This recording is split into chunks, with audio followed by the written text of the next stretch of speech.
السلام علیکم میرے محترم عزیز، آج ہم جاننے والے ہیں حضرت علی کی پیدائش کا واقعہ۔ حضرت علی رضی اللہ تعالیٰ عنہ کی پیدائش 13 رجب یعنی 15 دسمبر 601 عیسوی جمعے کے دن کعبہ شریف کی 4 دیواروں کے اندر ہوئی تھی۔ آپ کے والد کا نام ابو طالب ہے اور والدہ کا نام فاطمہ بنت اسد ہے۔ حضرت ابو طالب محمد مصطفیٰ صلی اللہ علیہ وسلم کے سگے چاچا ہے، یعنی کہ حضرت علی رضی اللہ تعالیٰ عنہ رسول صلی اللہ علیہ وسلم کے چچیرے بھائی ہے اور داماد بھی ہے۔ آپ حضرت علی شیر خدا کے نام سے بھی مشہور ہے اور آپ اسلام کے چوتھے خلیفہ ہوئے۔ حضرت علی رضی اللہ تعالیٰ عنہ نے 8 یا 10 سال کی عمر میں اسلام قبول کیا۔ بچوں میں سب سے کم عمر میں اسلام قبول کرنے والے حضرت علی رضی اللہ تعالیٰ عنہ ہے اور اسلام قبول کرنے سے پہلے حضرت علی نے کبھی بت پرستی نہیں کی، کیونکہ آپ بچپن سے ہی اللہ کے نبی صلی اللہ علیہ وسلم کی تربیت اور پرورش میں تھے۔ جب حضرت علی رضی اللہ تعالیٰ عنہ کی پیدائش کا وقت قریب آیا تو تاریخ میں ہے کہ 11 رجب کے دن حضرت علی رضی اللہ تعالیٰ عنہ کی والدہ بی بی فاطمہ بنت اسد کعبہ شریف کے پاس گئی اور کعبہ کی دیوار پر اپنا ہاتھ رکھ کر کہنے لگی، اے اللہ اپنے ولی کے نازل فرما۔ جیسے ہی انہوں نے یہ جملہ کہا، خانہ کعبہ کی دیوار ہلنے لگی اور اس کے اندر ایک درار آ گئی اور حضرت علی کے والد کعبہ شریف کے اندر داخل ہو گئے۔ یہ منظر عباس ابن عبد المطلب دور سے کھڑے ہو کر دیکھ رہے تھے۔ جیسے ہی آپ نے یہ دیکھا کہ کعبہ کی دیوار پھٹ گئی اور بی بی فاطمہ بنت اسد اس کے اندر چلی گئی تو انہوں نے آواز لگا کر لوگوں سے کہنا شروع کر دیا کہ ابو طالب کی جوزہ خانہ کعبہ کے اندر چلی گئی، جس بچہ بھی ہے، سب لوگ آؤ اور خانہ کعبہ کا دروازہ کھول کر ان کو باہر نکالتے ہیں۔ اس کے بعد یہ بات پورے مکہ میں پھیل گئی اور لوگ دور دور سے آ کر خانہ کعبہ کے پاس جمع ہونے لگے۔ اس کے بعد لوگ خانہ کعبہ کے دروازے کو کھولنے کی کوشش کرنے لگے، لیکن کسی سے بھی اللہ کے گھر کا دروازہ نہیں کھلا۔ پورے عرب میں 2 لوگ مطمئن تھے، 2 لوگ کی باتوں کو زیادہ مانا جاتا تھا، اللہ کے نبی صلی اللہ علیہ وسلم اور دوسرے ابو المطلب۔ تاریخ میں لکھا ہے کہ عرب کی سرزمین پر اس سے پہلے کبھی اتنا بڑا مجمع جمع نہیں ہوا جتنا اس وقت ہوا تھا۔ اس وقت 13 رجب اور جمعے کا دن تھا۔ لوگ باہر کھڑے خانہ کعبہ کو دیکھ رہے تھے۔ اتنے میں ہی کعبہ شریف کی دیوار ہلنے لگی تو یہ نظارہ دیکھ کر حیران ہو گئے۔ اس کے بعد حضرت ابو طالب فرمانے لگے، محمد صلی اللہ علیہ وسلم آپ اندر جائیں اور دیکھیں کہ یہ سب کیا ہو رہا ہے۔ اس کے بعد اللہ کے نبی حضرت محمد صلی اللہ علیہ وسلم کعبہ شریف میں اندر گئے تو آپ نے دیکھا کہ بی بی فاطمہ بنت اسد کی گود میں ایک بہت ہی خوبصورت بچہ ہے، لیکن آپ نے دیکھا کہ فاطمہ بنت اسد بے ہوش پریشان نظر آ رہی تھی تو آپ صلی اللہ علیہ وسلم نے فرمایا، آپ اتنی پریشان کیوں ہو؟ تو بی بی فاطمہ بنت اسد کہنے لگی، یا محمد، جب یہ بچہ پیدا ہوا تب تو اس نے نہ تو آنکھیں کھولی اور نہ تو رویا۔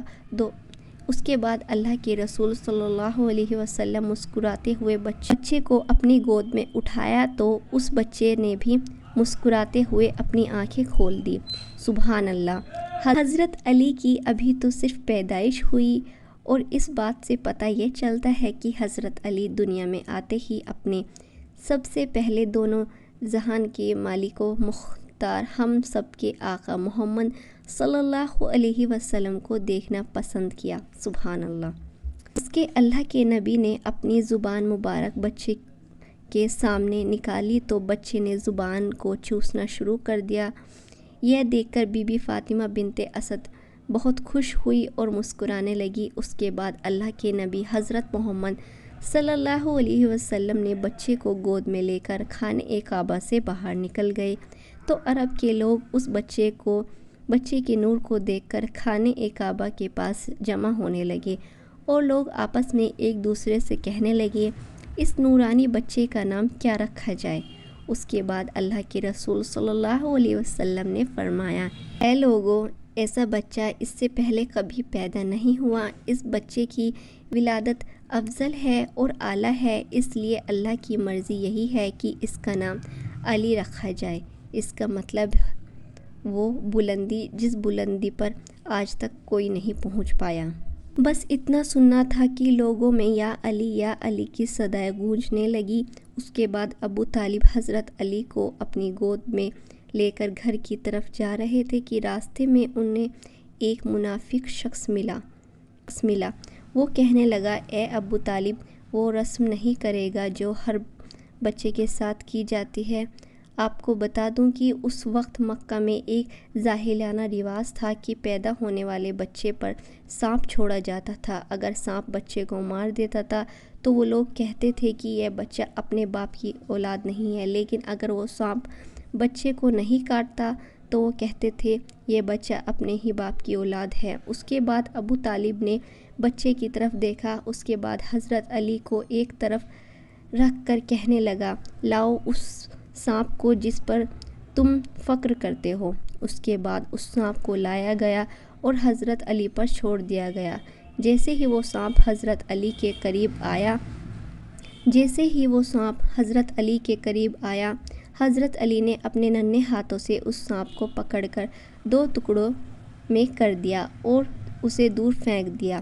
یہ دیکھ کر وہاں موجود سبھی لوگ حیران ہو گئے اور کہنے لگے، اس بچے میں ضرور کوئی بات ہے ورنہ یہ کرنا ناممکن ہے، اور سب کے سب کہنے لگے، یہ تو کمال کر دیا، اس چھوٹے سے بچے نے نہ تو سانپ کے 2 ٹکڑے کر دیے۔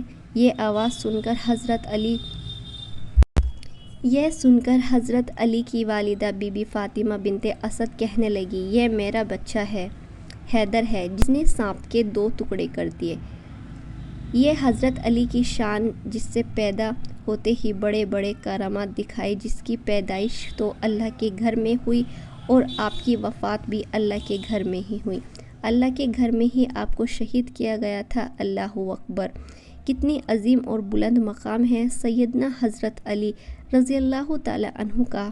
حضرت علی وہ ہے جو اللہ کی پیاری بیٹی حضرت فاطمہ رضی اللہ تعالیٰ عنہ شوہر اور حضرت امام حسن اور امام حسین رضی اللہ تعالیٰ عنہ کے والد ہے، اور جس کے بارے میں خود اللہ کے نبی نے ارشاد فرمایا کہ جس کے دل میں علی کی محبت نہیں ہوگی وہ شخص کبھی جنت میں نہیں جائے گا۔